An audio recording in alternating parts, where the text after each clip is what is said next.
There is one thing that can help you increase your hamstring flexibility to help you go from here to here in just a few breaths. So in this video, I'll show you what it is and how you can increase your hamstring flexibility. But before we get started, let me just say, this is my first video in quite a while. It's so lovely to be back. For some of you who might not know, I now have a little assistant, let's say, in the making. So I have an assistant in the making. So hopefully he'll be able to help me out in making all of my videos. And so let's get back to the video. So in order to understand how to increase our hamstring flexibility, it's important to understand a bit more about stretching. So the most widely used method for increasing flexibility is, you guessed it, stretching. When we stretch our muscles, our nervous system dictates how far we can go in a particular stretch. We have receptors that monitor muscle length, and they tell us when we go too deeply. And these receptors basically give us an intense sensation when we've gone a bit too deeply, and this is basically to help prevent any injury. So let's now have a look at the three most common type of stretches that you are most likely to have done in a yoga class. The first type is a static passive stretch. Now this is generally performed in a yin yoga class where we use gravity and the weight of our body to help us get into poses and help us increase our flexibility. You can hold these poses for up to 30 seconds or even longer as you allow the nervous system and these stretch receptors to get used to each position that we're in. The second type is static active stretching.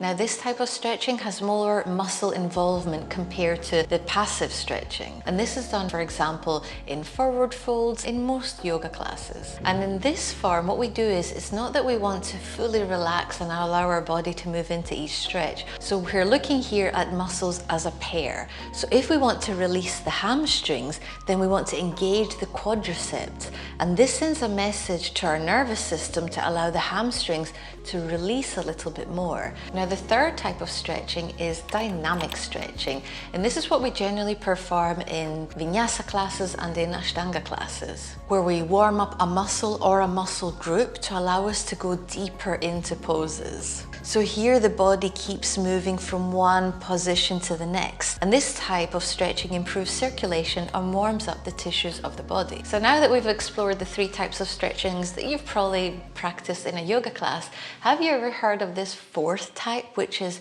PNF stretching? PNF stands for proprioceptive neuromuscular facilitation, and is generally performed in a more one-to-one or therapeutic session. However, you can also perform it by yourself by using a yoga strap.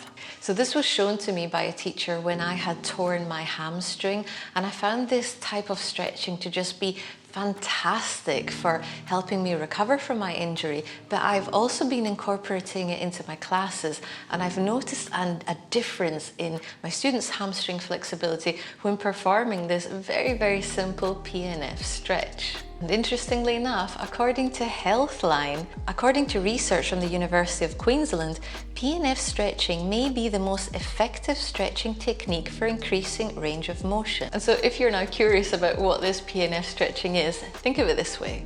So you know that feeling when you stretch a muscle and you might get to your limit and it just gets a bit too much. It's like an elastic band and you've pulled it to its limit. Well, this is your body's way of protecting yourself, and it doesn't want you to go any further because it knows that this will then lead to injury. However, with PNF stretching, you're basically trying to trick your nervous system into allowing you to explore a range of motion that might be a bit more than what your body would allow you to normally do. Okay, so what we're going to do is we're going to lie on our backs, get your strap, place it on your right leg. If your lower back is a bit sensitive, keep that left foot on the floor, otherwise you can straighten that left leg. So hold on to your strap, and this is the thought process behind what we're going to do. Find wherever is like a natural place for you where it's not too intense, but you're feeling just a little bit of a stretch, so find that place. We'll stay here for 5 breaths. For 1, 2, 3,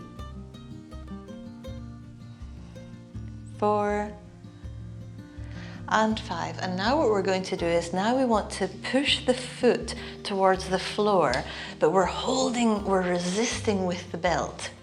So the leg isn't going to move anywhere, but we're pushing into this belt. And we're going to hold this for 7 breaths.